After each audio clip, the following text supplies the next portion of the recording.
For me, the hardest part of Iditarod this year was the team's lack of appetite. I only sent out a select variety of foods, and the dogs didn't want any of the food that I sent out, so that was quite a challenge.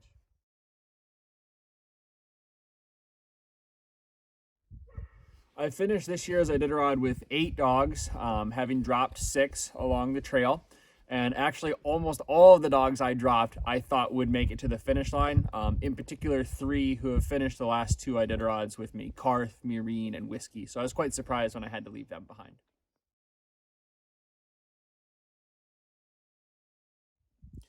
I had 2 dogs on the team that finished that I was somewhat surprised with. One of them was Spears, the mom to these little pups. She's just an older dog. She's 7, and I was expecting that she would make it the majority of the way, but I wasn't entirely sure if she'd make it to the finish. Just being a little older, she's a little slower.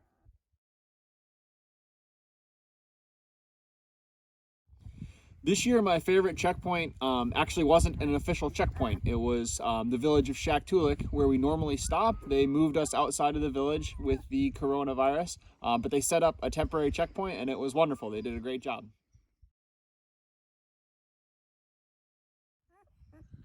The coldest temperature I saw in this year's Iditarod was 52 below. That was on the way to McGrath.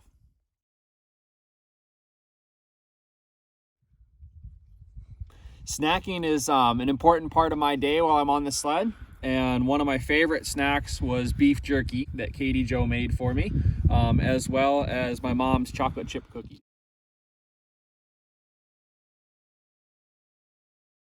I got to talk to Katie Jo on the trail this year using this GPS, global positioning system, that reads speed, distance, elevation.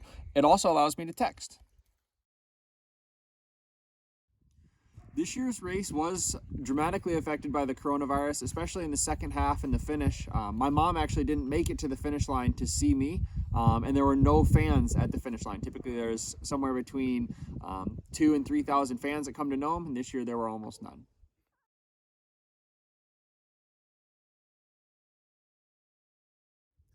This year I finished in 16th place in 10 days, 5 hours, as opposed to last year finishing in 15th place in 10 days, 20 hours. So this year I was 15 hours faster, but 1 place further back.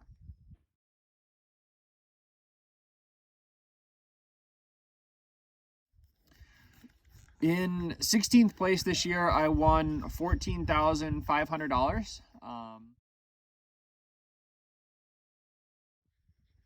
The notes that you guys sent this year were awesome. They gave me a lot of motivation on the trail. When I was feeling down, they really picked me up. And then when I was just having a good time, it was just fun to see your writing. I really enjoyed a lot of the pictures that you guys sent with the notes.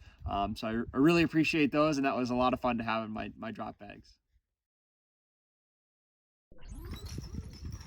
A lot of things are uncertain about next year's race season, but I'm planning to run Iditarod 2021, and I sure hope that you guys will be there to support me.